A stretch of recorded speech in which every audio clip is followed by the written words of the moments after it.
तो फिल्म की शुरुआत होती है एक प्रेग्नेंट लड़की से जो फोन पर अपने हस्बैंड से बात कर रही थी। अब क्योंकि पूरी मूवी में डायरेक्टर ने इस लड़की को कोई नाम नहीं दिया हुआ, तो इसे हम लड़की ही कहकर बुलाएंगे। ये लड़की ज्यादा परेशान इसलिए थी कि पिछले कई दिनों से उनके शहर में सैलाब आया हुआ था और लंदन की सड़कों में बहुत ज्यादा ट्रैफिक फंसी हुई थी।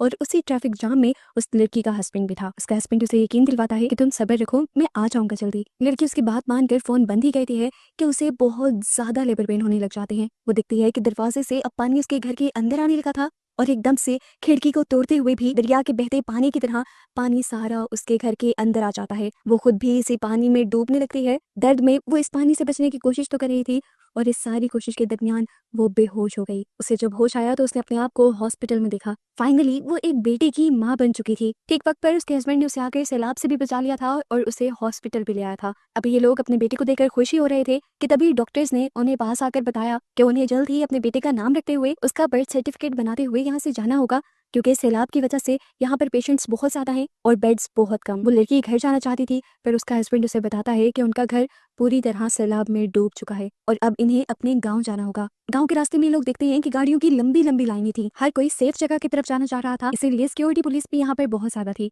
वो गांव की तरफ सिर्फ गांव में रहने वाले लोगों को ही जाने दे रहे थे। इस लड़की का हस्बैंड मिन्नतें करता है कि हमें जाने दें, मैं गांव में ही पला बड़ा हूँ और मेरे मॉम डैड भी वहीं रहते हैं। पहले तो ऑफिसर्स उसकी बात नहीं मानते। जब वो बताता है कि मेरे पास एक छोटा सा बच्चा है जो अभी पैदा हुआ है, तो ऑफिसर्स उसकी बात मानते हुए उसे आगे भेज देते हैं। फाइनली ये लोग अब अपने गाँव आ गए थे। लड़की की मॉम और डैड इन दोनों को बहुत अच्छे से वेलकम करते हैं और बच्चे को देखकर बहुत ज्यादा खुश होते हैं। वो इन्हें बताते हैं कि ये लोग कई हफ्तों तक यहाँ पर आराम से रह सकते हैं, क्योंकि इन्होंने कई हफ्ते का खाना और पानी जमा करके रखा हुआ था। लड़की का हस्बैंड देखता है कि पास वाला घर खाली पड़ा है। ये लोग उसे अपना घर बनाने का डिसाइड करते हैं। कुछ दिन की जिंदगी तो अच्छी गुजरती रहती है, पर फिर एक दिन इनका भी खाना खत्म होने लगता है। इसी दौरान सबको ये खबर मिलती है कि गवर्नमेंट ने समुद्र के पास शेल्टर्स लगाए थे और वहां पर खाने का इंतजाम भी किया हुआ था। ये लोग वहां जाने का डिसाइड करते हैं, लेकिन इन्हें खबर मिलती है कि वहां तक पहुंचना बहुत ही ज्यादा खतरनाक है। जिस शहर से वो लड़की और लड़का आए थे, लंदन अभी भी पानी से डूबा हुआ था और यहाँ पर सुनामी भी आने का खतरा था। अब ये लोग फैसला करते हैं कि ये खतरा उठाएंगे और खाना लेने जाएंगे, नहीं तो भूख से मर जाएंगे। क्योंकि उस लड़की ने तो अभी कुछ दिन पहले ही एक छोटे से बच्चे को जन्म दिया था, इसीलिए उस लड़की को छोड़कर बाकी तीनों लोग खाना लेने के लिए चले जाते हैं। और जाने से पहले वो लड़का अपनी वाइफ और बेटे से वादा करके जाता है कि वो जल्द ही वापस लौटेगा। उन दोनों के लिए घंटों गुजर जाते हैं। जब ये लोग वापस नहीं आते तो उस लड़की की बेचैनी बहुत ज्यादा बढ़ जाती है। वो बच्चा भूख से लगातार रो रहा था। इस लड़की के पास बच्चे को चुप करवाने का कोई तरीका नहीं था। अचानक दरवाजे पर नॉक होती है और वो डर जाती है। हिचकिचाते हुए उसने दरवाजा खोला तो सामने एक आदमी और बच्चा था, जिनकी हालत भूख से बस मरने वाली हो रही थी। इस लड़की से उन दोनों की हालत देखी नहीं जाती और वो उन दोनों को अपना बचा हुआ आखिरी टाइम का खाना भी दे देती है, क्योंकि वो तो इस उम्मीद में थी कि उसके हस्बैंड तो खाना ले ही आएंगे। दोनों अजनबी खाना खाकर लौट जाते हैं और थोड़ी ही देर बाद उस लड़की को अपने घर के बाहर कार रुकने की आवाज आती है, जिसके अंदर से अब उसके हस्बैंड खून में लथपथ उतर रहा था। वो लड़की डर गई। लड़की ने अपने हस्बैंड को पकड़कर बहुत से सवाल किए, लेकिन वो लड़का किसी भी सवाल का जवाब दिए बगैर खामोश रहा। कार के अंदर देखते हुए उसने देखा कि उस लड़के के डैड बहुत ज्यादा जख्मी थे और लड़के की मॉम तो जिंदा ही नहीं रही थी। लड़की वहीं पर बैठ गई। लड़के ने उसे बताया कि खाने की तलाश में जितने भी लोग आए थे, उनके दरमियान में धक्कम पेली इतनी ज्यादा शुरू हो गई कि मॉम उन सबके अंदर कुचल कर मारी गई। वो बताता है कि मैंने मॉम को बचाने की कोशिश भी की, लेकिन उस भीड़ में मैं कुछ भी नहीं कर पाया। उसके डैड तो बिल्कुल टूट चुके थे। वो ये गम बर्दाश्त नहीं कर पाए और थोड़ी ही देर बाद उन्होंने अपनी जान ले ली। इस हादसे ने उस लड़के को पूरी तरह तोड़ दिया था। वो लड़की यानी उसकी वाइफ उसे हौसला देने की कोशिश करती है और उसे मशवरा देती है कि अब हमारा यहाँ रहना पॉसिबल नहीं है, बेहतर यही है कि हम लोग गवर्नमेंट के बनाए हुए शेल्टर्स में चले जाएं। वो लड़का इमोशनली इतना कमजोर था कि फैसला नहीं कर पा रहा था। वो अपनी वाइफ से कहता है तुम अपने बेटे को लेकर चली जाओ, मैं अपने मॉम डैड का घर छोड़कर नहीं आऊंगा। लेकिन वो लड़की भी अपने हस्बैंड को छोड़कर जाने के लिए तैयार नहीं थी।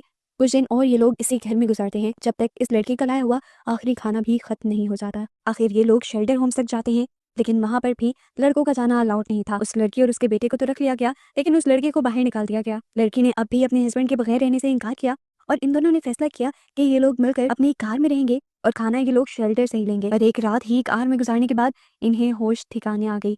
कार में बहुत ज्यादा सर्दी थी और कार में रहना मुमकिन ही नहीं था। अब अगले दिन जब ये लोग खाने की लाइनों में लगने लगे तो खाने की लाइनें इतनी लंबी थी कि उस लड़के को तो खाना मिल ही नहीं पाया। उसकी वाइफ ने बहुत मुश्किल से लाइंस में लगकर उसके लिए खाना ढूंढा। यहाँ के हालात देखकर लड़का और भी ज्यादा टूट गया। वो यहाँ से जाने का डिसाइड करता है और अपनी वाइफ को कहता है तुम मेरे बेटे का अच्छे से ख्याल रखना। आखिर इस लड़की को भी मानना पड़ा, क्योंकि वो एक माँ थी। उसके हस्बैंड के जाने के बाद उसे ये शेल्टर काटने लगा था। इतने सारे लोगों में भी वो अपने आप को अकेला महसूस करती थी। और तभी उसकी मुलाकात ना से हुई, जिसका 5 माह का बेटा भी था। ना बच्चों को पालने में बहुत ज्यादा एक्सपर्ट थी और वो इस लड़की की मदद भी करती थी उसके बेटे को चुप करवाने में। ना उसे बताती है कि ये शेल्टर पहले उन सारे शेल्टर्स से बहुत अच्छा है जहाँ पर वो रहकर आ चुकी है। बाकी शेल्टर्स में चोरियां होती हैं, लोग एक दूसरे का मर्डर कर देते हैं खाने के लिए, लेकिन यहाँ पर ऐसा कुछ नहीं होता।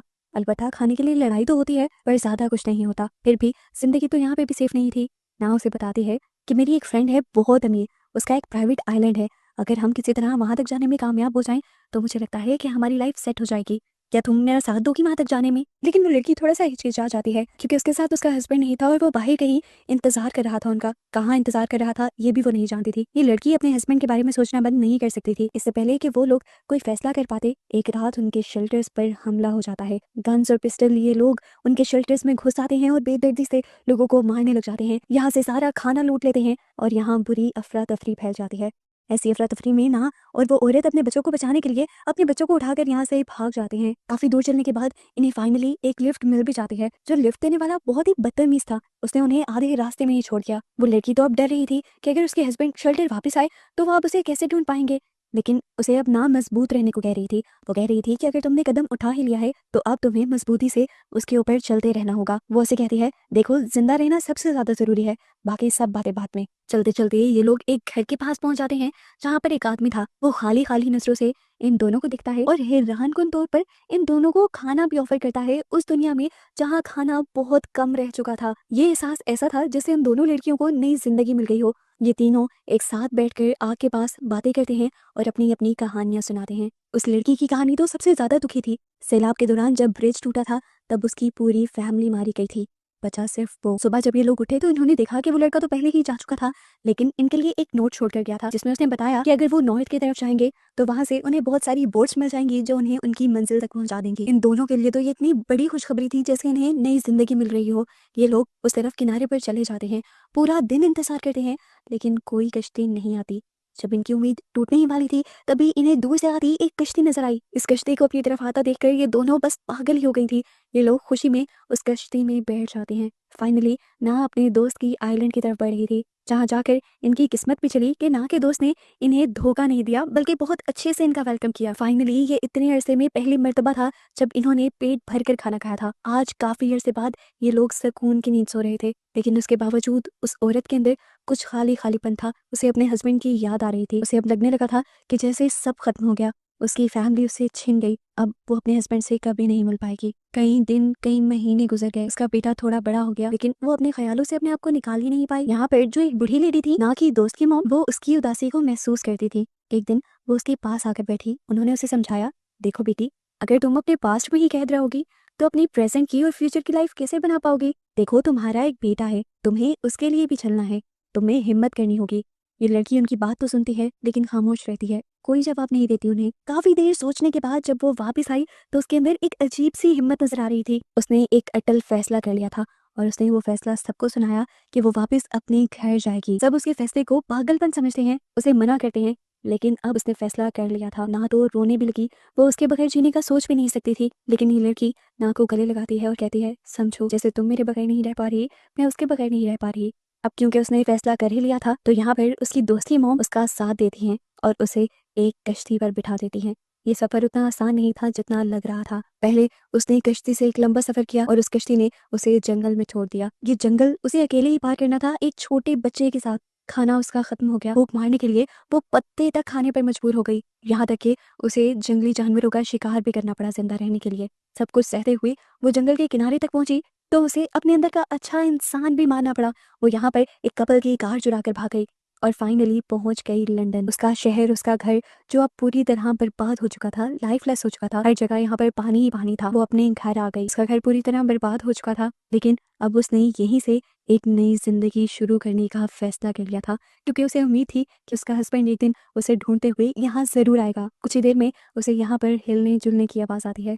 वो देखती है कि उसकी किस्मत ने, उसकी मेहनत ने उसका साथ दे दिया था। उसका हस्बैंड भी उसे ढूंढते हुए यहाँ पर आ चुका था। ये दोनों फाइनली मिल चुके थे उसी जगह पर। ये इस लड़की की हिम्मत ही थी कि वो दोनों दोबारा मिल गए थे, नहीं तो अगर वो हिम्मत ना करती तो शायद ये लोग कभी ना मिल पाते। अब ये लोग यहाँ से नई जिंदगी स्टार्ट करने वाले थे जहाँ पर लोगों की जिंदगियां खत्म हो गई थी। और बस इन दोनों को ही एक साथ दिखाते हुए ये मूवी यहाँ ख़त्म हो जाती है।